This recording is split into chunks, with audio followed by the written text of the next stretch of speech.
नमस्कार, मैं डॉक्टर स्वाति मिश्रा आप सभी का अपने चैनल स्वेट्स पैशन पे वेलकम करती हूँ। आज जिस वीडियो को मैं लेके आई हूँ वो है मैक्स वेबर का वर्स्टेहन। आप लोगों ने डिमांड की थी कि मैक्स वेबर के मेथोडोलॉजी पे मैम वीडियोस बनाइए, तो पिछला वीडियो मेरा आइडियल टाइप था। आइडियल टाइप होप आपको अच्छे से समझ में आ गया होगा। आज हम लोग उनकी दूसरी मेथोडोलॉजी जो है वर्स्टेहन, आपको मैंने पहले ही बताया कि जब हम रिसर्च करने जाते हैं फील्ड में तो अलग अलग मेथोडोलॉजी को यूज़ करके ही हम रिसर्च करते हैं। आप रिसर्च मेथोडोलॉजी के पेपर्स भी पढ़ते होंगे। तो वेबर ने जब अपना काम किया था तो उन्होंने बेसिकली 2-3 मेथोडोलॉजी का इस्तेमाल किया था, जिसमें पहली मेथोडोलॉजी आइडियल टाइप मैंने समझा दिया है।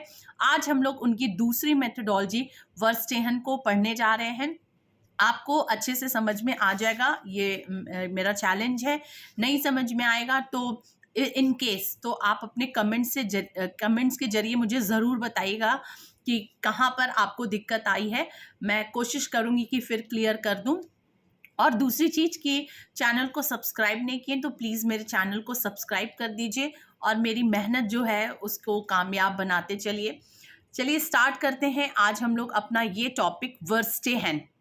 ठीक है, देखिए इसमें आपको पहले मैं इस टॉपिक में समझाऊंगी कि किस तरह से नेचुरल साइंसेस और सोशल साइंसेस के मेथोडोलॉजी को लेकर के डिबेट रहा है।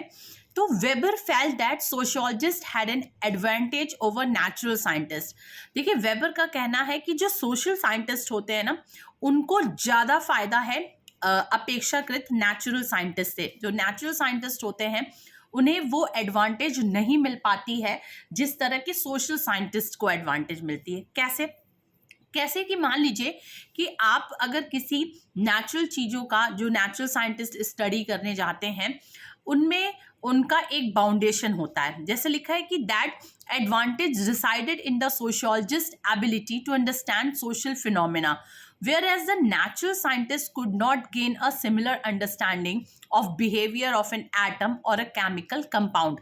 जैसे सोशल साइंटिस्ट है, जब वो स्टडी करने जाएगा फील्ड में तो वो उस बिहेवियर को समझने की कोशिश करेगा। उसके पास वो एडवांटेज है कि वो उस बिहेवियर को समझ ले। जैसे कि मान लीजिए आप किसी ह्यूमन बीइंग पे स्टडी करने जा रहे हैं, तो ऑलरेडी आप ह्यूमन बीइंग है, तो आपके पास वो एडवांटेज है ना कि आप जा करके स्टडी कर सकते हैं कि वो किस तरह के फीलिंग को रखता है, वो किस तरह का किसी सिचुएशन में सोचता है।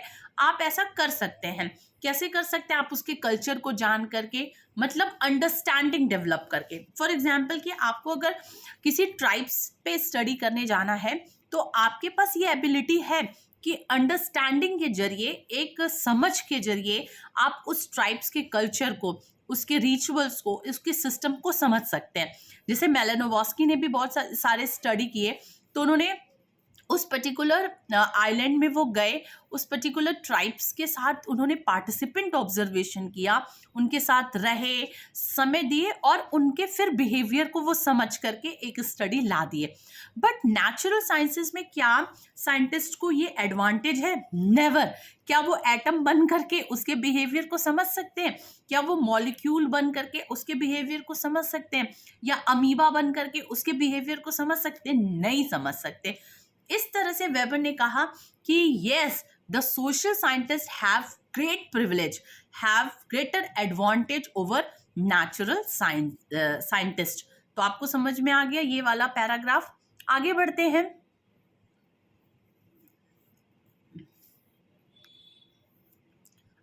हैं। वेबर ने क्या कहा कि social scientist while studying social phenomena must also keep in mind the historical dimension of human behaviour, the individual aspects of human experience. वही लाइन मैं कह रही हूँ कि जब सोशल साइंटिस्ट स्टडी करने जाते हैं, फील्ड में इन्वेस्टिगेशन करने जाते हैं, तो उनके पास ये शक्ति है कि वो दूसरे का, जो उनका फील्ड है, जो उनके रिस्पोंडेंट हैं, वो उनको समझ सके। कैसे?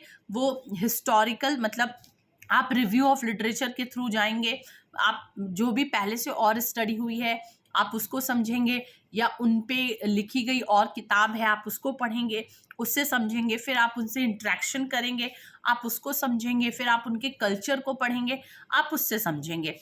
Unlike a natural scientist, a social scientist should also try to get an internal picture of the subject matter. जो सोशल साइंटिस्ट हैं उनका जो सब्जेक्ट मैटर है जिस पे वो स्टडी करने जा रहे हैं, उनके पास ये ताकत है कि वो आप उसके अंदर जा करके उनके अंदर के इंटरनल मैटर्स को निकाल करके सामने आए। ये नेचुरल साइंटिस्ट के पास नहीं है। तो इन केस अगर आप सोशल साइंटिस्ट हैं, आप सोशियोलॉजी पढ़ रहे हैं या आप इकोनॉमिक्स पढ़ रहे हैं या पॉलिटिकल साइंस पढ़ रहे हैं, तो बहुत ताव से बोला करिए ना। हम लोग सोशल साइंटिस्ट जो होते हैं ना, हम लोग बहुत, हमारे अंदर वो ताव नहीं आ पाता है। क्या पढ़े हो भाई? सोशल साइंस पढ़े, सोशियोलॉजी पढ़े? अरे यार सोशियोलॉजी क्या पढ़े हो, ये तो भाई साइंस पढ़ो, साइंस में ये है वो है। तब आप इन सारे पॉइंट्स को रख सकते हैं कि क्या आपके पास ऐसी ताकत है जो हमारे पास है। क्या आप एटम्स के अंदर घुस के एटम्स के बिहेवियर को निकाल के बाहर ला पाएंगे? नहीं। बट हमें अगर किसी ह्यूमन बींग्स पे स्टडी करना है तो डेफिनेटली हम टाइम देंगे, हम अलग अलग मेथड्स को अप्लाई करेंगे, बट हम शायद एग्जैक्ट चीज सामने ला करके रख दे। This is the privilege of being a social scientist. So I am proud of myself that I am social scientist. ठीक है, इसी तरह आपको भी प्राउड करना है। तो इस बात को वेबर ने देखिए कितना ब्यूटीफुली एक्सप्लेन किया है। तब जा करके उन्होंने वर्स्टेहन का आइडिया लाया। चूंकि भाई बाहर के थे, जर्मन के थे, अलग अलग शब्द को, अब जैसे हम लोग में वर्स्टेहन को एग्जैक्टली मतलब होता है अंडरस्टैंडिंग। ठीक है, मतलब अपनी अंडरस्टैंडिंग, अपनी समझ किसी चीज के साथ विकसित कर देना। चूंकि वेबर थे जर्मन के, ठीक है, उन्होंने जर्मन भाषा का इस्तेमाल किया, इसलिए वर्स्टेहन कर दिया। देखने में तो बहुत भारी भरकम है, बाप रे वर्स्टेहन क्या होता है, वर्स्टेहन क्या होता है। अब समझ में आया, वर्स्टेहन कुछ नहीं है। वर्स्टेहन यही है कि आप किसी चीज के लिए अपनी समझ कैसे विकसित करें। मैं आपको समझूं, आप मुझे समझे, ये चीज होनी चाहिए। ठीक है, this idea actually encouraged Max Weber to develop verstehen sociology. यही कॉन्सेप्ट जो नेचुरल साइंटिस्ट और सोशल साइंटिस्ट के बीच का जो ये कॉन्सेप्ट उभर के आया, जो डिफरेंस सामने निकल के आया कि तुम ये नहीं कर सकते और मैं ये कर सकता हूँ, ये जो डिफरेंस निकल कर के आया सामने ना, इसने वेबर को क्या किया, एक वर्स्टेहन सोशियोलॉजी को जन्म देने की ताकत विकसित की। ठीक है, verstehen is a German language word which refers to the insight or personal understanding that a person gains through social interaction and the performance of the roles. अब ये समझ हम कैसे विकसित करेंगे? मैंने पीछे बताया है कि अगर हमें स्टडी करने जाना है किसी ट्राइबल सोसाइटी के पास, तो मैंने जो वेबर ने बताई मेथोडोलॉजी, वर्स्टेहन की मेथोडोलॉजी, हम उसे अडॉप्ट करेंगे। But how we develop this understanding, हम इस अंडरस्टैंडिंग को कैसे डेवलप करेंगे? ठीक है, हम कैसे करेंगे? जब मेरे तुझ में बात होगी, है ना, जब मेरे और आपके में बात होगी तभी तो ना हम चुप और आप भी चुप, ऐसे समझ विकसित होगी? नहीं होगी। तो ऐसे तो मैं तो कहती हूँ कि देखिए मैं तो बहुत बोलती हूँ, आपको ही पढ़ाने में ही मैंने कितना बोल दिया। तो सोशल साइंटिस्ट का तो पहला एक होना चाहिए कि यार बात करो, बात करो, बात करो। जब बात होगी तभी बात बनेगी, है ना। आप मुझसे बात करिए, वो आपसे बात करे, मैं उससे बात करूं। जब हम सोशल इंटरेक्शन करेंगे, जितना ज़्यादा सोशल इंटरेक्शन करेंगे और रोल में घुसने की कोशिश करेंगे, अगर आपको किसी प्रोफेसर पे स्टडी करना है तो आप रोल में घुसिए, है ना, कि how professor behaves, what are the daily routines of the professor, how professors manage all the things। ये आपको क्या करना होगा, इस रोल को अडॉप्ट करना होगा, है ना। जब तक इस परफॉर्मेंस, इस रोल को आप नहीं समझेंगे, you never never develop that understanding. आपको उस अंडरस्टैंडिंग को डेवलप करना होगा इसी तरह से। ठीक है, तो nothing else, verstehen is just and to develop understanding. हमें किसी चीज के प्रति अपनी समझ विकसित करनी है, that is called verstehen. Okay, और हाउ, कैसे हम डेवलप करेंगे? सोशल इंटरेक्शन, जितना इंटरैक्ट करें, लड़ाई झगड़ा नहीं, लड़ाई झगड़ा नहीं, इंटरैक्शन। ठीक है, action, reaction, and that is called interaction, हम जितना इंटरैक्शन करेंगे दैट इज, और कैसे, दूसरा performance of the roles of other, दूसरे के रोल को हम अडॉप्ट करके. Okay, by definition verstehen means, अब डेफिनेशन क्या बोलता है, अंडरस्टैंडिंग ऑफ ह्यूमन बिहेवियर और simply put putting one self in another shoes. This is the best line to define verstehen. मतलब कि आप जैसे आप अपने पैर को किसी और के जूते में डाल देना, ठीक है, ये एक यूज हुआ है मुहावरा.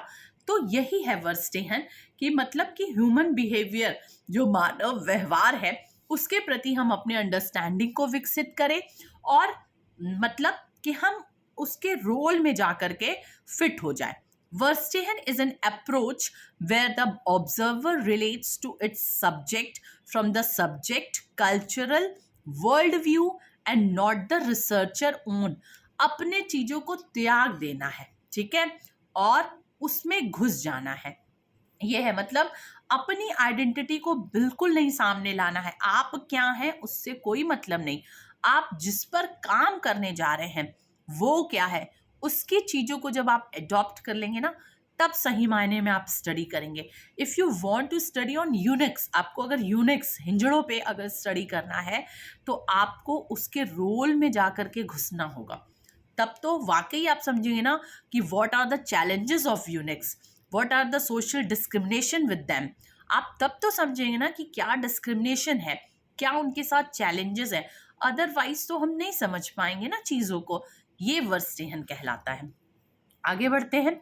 बहुत अच्छे से सोशल एक्शन और वर्स्टेहन को वेबर ने बताया है. इन्होंने दो तरह के वर्स्टेहन को डिफाइन किया है. Weber argued that before the cause of an action could be ascertained, you had to understand the meaning attached to it by the individual. जब भी आपको कोई काम दिया जाए, कोई भी आप स्टडी करने जा रहे हैं, तो उस पर्टिकुलर चीज से क्या आप समझ रहे हैं, आपको ये जानना ज़रूरी है. मतलब क्या चीज़, क्या मीनिंग उस चीज़ से अटैच्ड है, आपको वो जानना ज़रूरी है.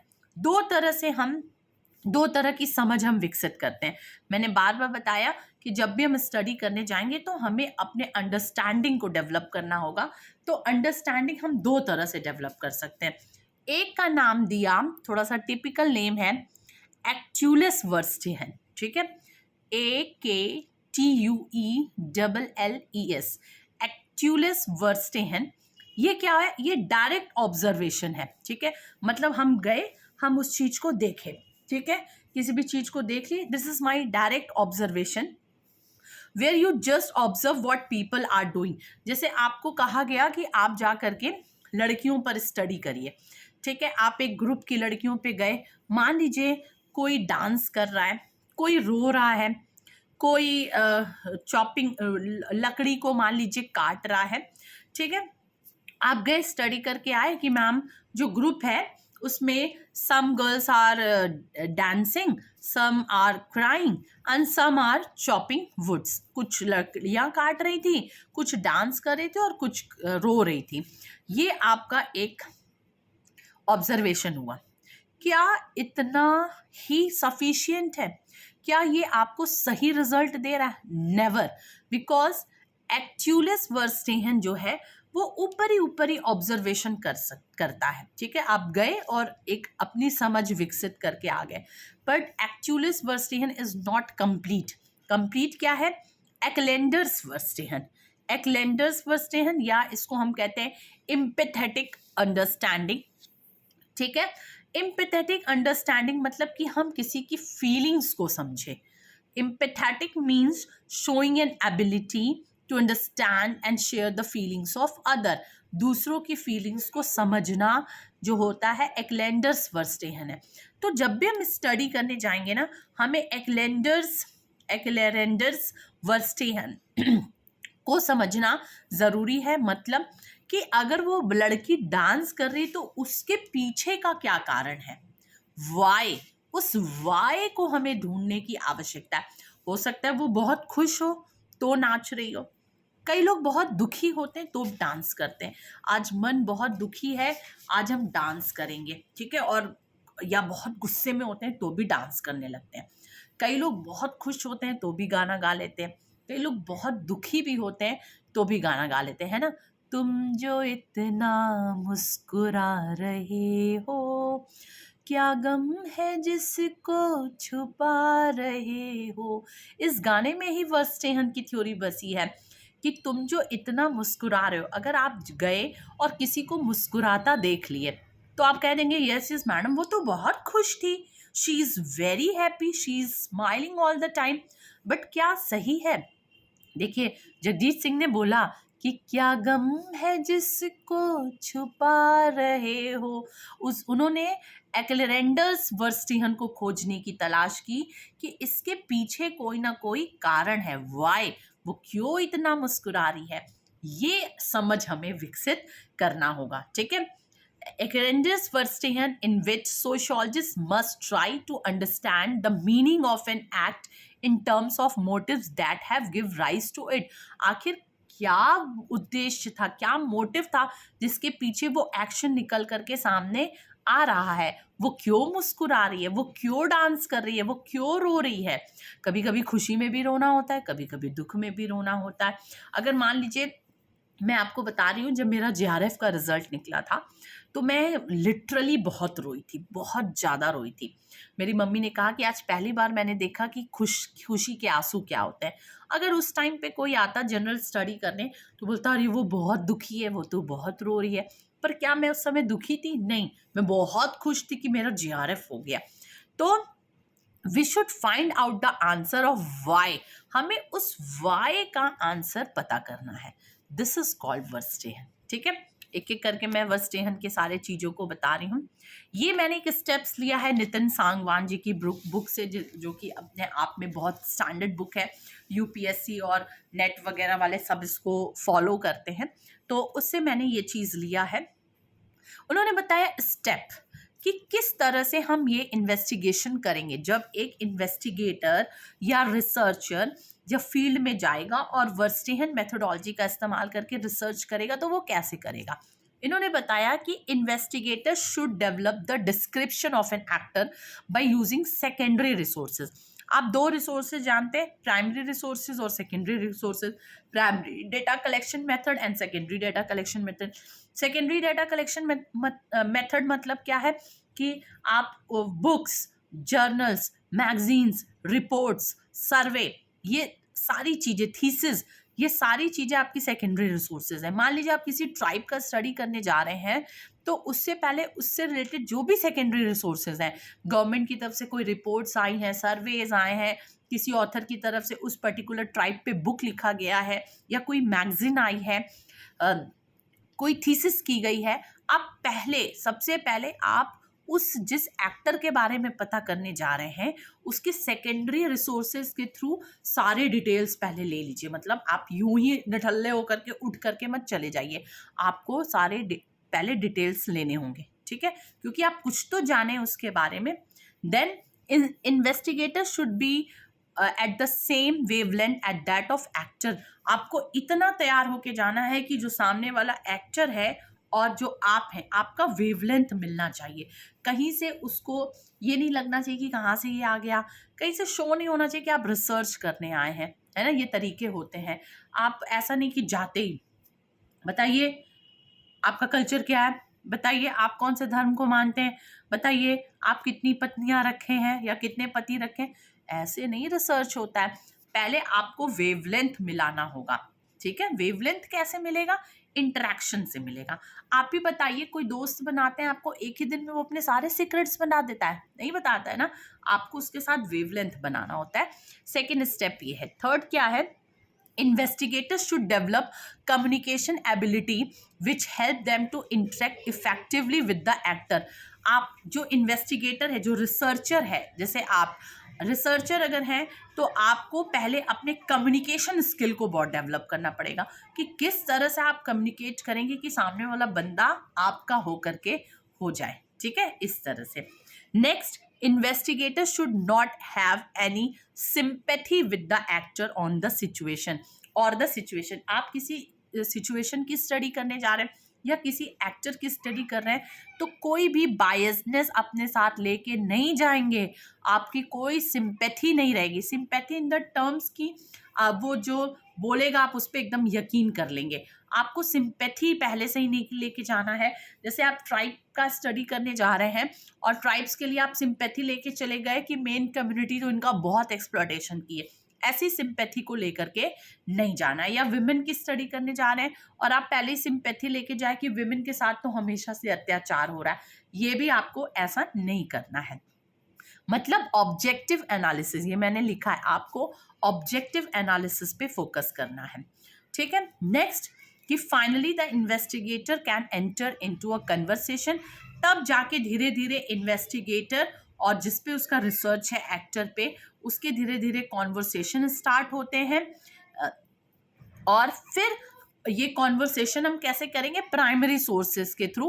कि प्राइमरी सोर्सेज अब आपको पता ही है क्या क्या है, इंटरव्यू शेड्यूल है, क्वेश्चनायर है, ये सब आपके प्राइमरी सोर्सेज हैं। और फिर प्राइमरी सोर्सेज के थ्रू आप सही डेटा का कलेक्शन करेंगे। कैसे? तभी आप एक मीनिंग को इस्टेब्लिश करेंगे, और यही मीनिंग को इस्टेब्लिश करना ही क्या है? वर्स्टेहन है। मतलब कि ये एक मेथोडोलॉजी है फील्ड वर्क करने के लिए, एम्पिरिकल स्टडी करने के लिए, कोई रिसर्च करने के लिए।